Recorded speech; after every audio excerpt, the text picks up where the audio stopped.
In this lecture, we're going to talk about the broad match keyword match type, and I'm breaking down, I took the time to create slides and example scenarios for each one of these match types, even though you might have understood them, because they're really, really important and it's worthwhile understanding them at a deeper, more analytical level.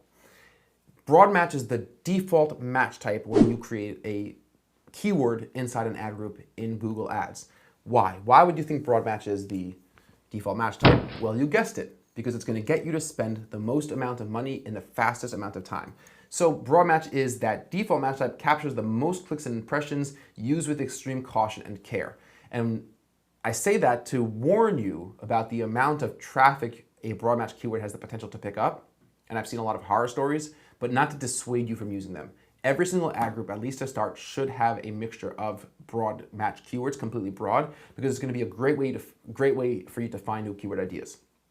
Negative keywords are an absolute must, right? So if your campaign and your ad groups over time have a lot of broad match keywords, a few times a week, depending on the amount of budget, depending on the size, you should be going into the search terms report and adding negative keywords. And once we get to negative keywords, I'm going to walk you through how to find really good negative keyword ideas using the search terms report.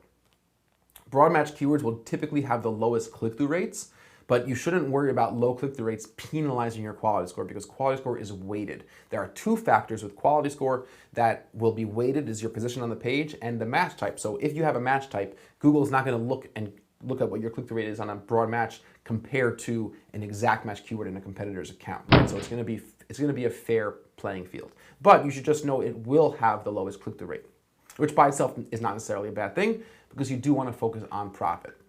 Here are a couple examples of broad match keywords and ads that you might show up for. So leather desk chair, which is similar to our previous example, and ads could show up for searches for free desk chairs, office furniture, desks, chairs, leather couches, pictures of desks, pictures of desk chairs, used desk chairs. So as you can see, there's a huge range of search terms that could show up for a broad match keyword like that.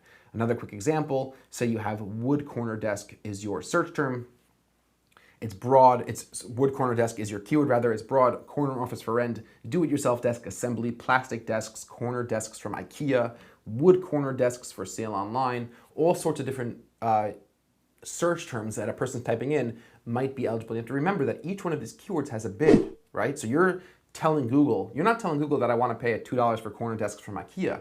You're telling Google that I want to pay $2 for wood corner desks. And that includes all these potential ranges that will inherit that same $2 bid. All the search terms, you might have thousands of search terms that could trigger one given keyword, is inheriting that bid. And if it's target CPA, and I want all the keywords in this ad group to aim for a CPA of $90, then Google's going to assume that any given keyword is going to inherit that bid for all these search terms that are available to you. Let's just run through a couple pros and cons of broad match. So first, spend less time building keyword lists. Broad match is a great way to quickly load up a lot of suggestions and jumpstart a campaign collecting lots of data. With broad match, you'll need fewer individual keywords to cover the same range of search terms that you would need with phrase match, broad match, modified, and exact match.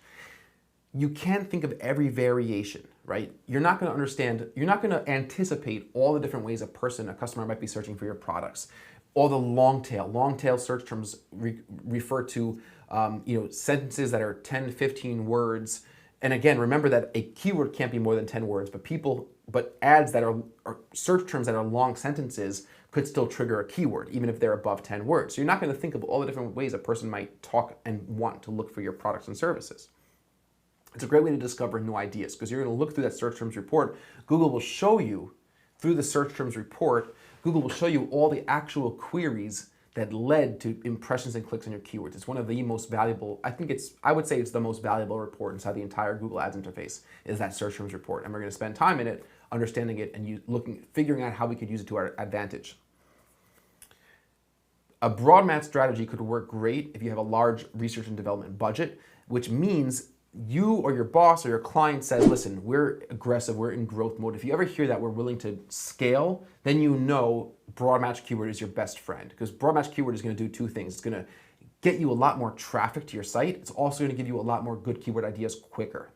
It's also going to give you a lot of good negative keywords ideas quicker. So if you want to have an account that is performing as best as it can in as quick amount of time, broad match keyword is actually your best friend. It's counterintuitive because broad match keyword will waste the most amount of your money. But if you're able to stomach a loss for the sake of investing in a better performing account, and that's how you phrase it to your client, or that's how you should conceptualize it for yourself, broad match keyword could work is the best way to do that.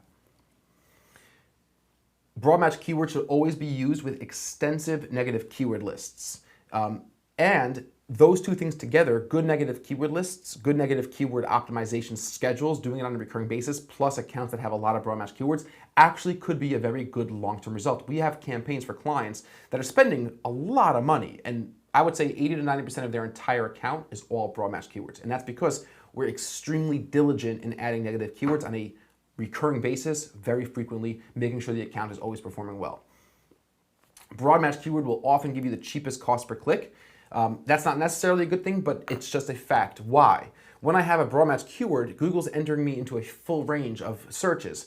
So some of those searches will have less commercial intent, there'll be more peripheral searches, and they'll be less competitive. Fewer competitors will be bidding on those search terms, which means that they might trigger a broad match keyword, even if that exact variation of my broad match keyword is a highly commercial intent keyword. It's a very competitive term.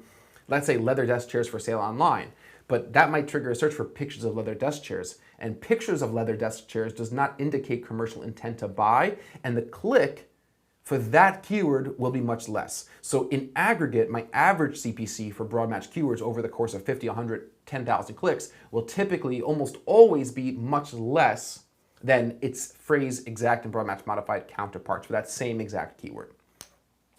What are some of the downsides of broad match as we've spoken about? We're going to spend a ton of money very fast on bad clicks. Remember, because you're giving Google total autonomy with matching up search terms with your keyword. You will get a lot of irrelevant clicks and traffic. You're going to get clicks. Some of the clicks you're going to get from broad match will be search terms that, oh, great idea. That's a little bit of a middle of the funnel keyword, but I still want to advertise in that. Some of them will be way out of left field. Let's say you're selling Transformer toys. You're going to start getting searches for Transformers, for the movie and posters of the movie, and totally irrelevant. And that's something to think about when it comes to negative keywords. Does your product or service have similar names and culture that are typically used for different things? It's a good trick. Make sure to think about that and make sure to add those as negative keywords and make sure you're not spending money on those types of things. We just had that with a client. The client's last name is the name of their business, and it's a pretty famous business, but people were also searching for other people with the same name, and we're making sure to add those names as negative keywords.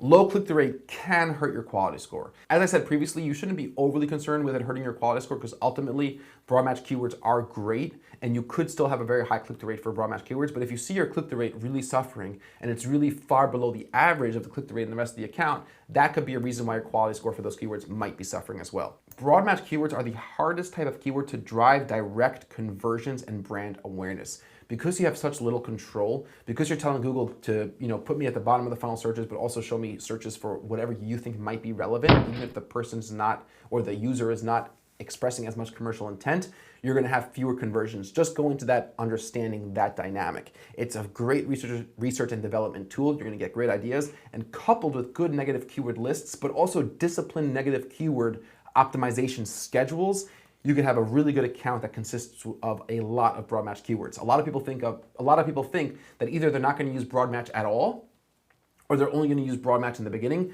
but it's seriously a mistake. Broad match keywords can be a really integral component of your overall keyword strategy, and it should be as long as you're on top of it and as long as you're managing them well. In the next lesson, we'll talk about broad match's older brother, broad match modified, and I'll see you guys in a couple seconds on the other side.